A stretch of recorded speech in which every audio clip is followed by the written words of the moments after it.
C'est l'une des conséquences de la multiplication des épisodes de canicule et de sécheresse en France. Des fissures apparaissent sur les façades ou les plafonds des maisons construites sur des sols argileux. Une préoccupation majeure pour de plus en plus de propriétaires qui voient leur lieu de vie fragilisé. C'est vraiment un dégât très important. Donc voici une lézarde.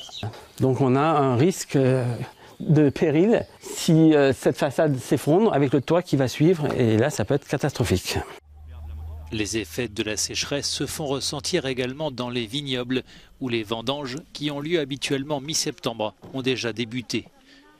Le secteur s'adapte comme il peut aux conséquences du réchauffement climatique. Avec la chaleur, les fréquences d'arrosage augmentent dès la plantation de la vigne. Habituellement, on arrose avant de planter, juste après que ce soit planté et peut-être 1 ou 2 fois maximum. Et là, on a dû arroser au moins, ça doit être la 4e fois qu'on arrose en plus des fois habituelles.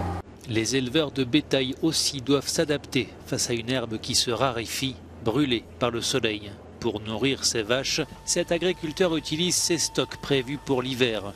Une solution à court terme qui pourrait l'obliger à vendre des bêtes. Par principe, des vaches qui vont être vendues parce qu'elles ne pourront pas être nourries, quoi.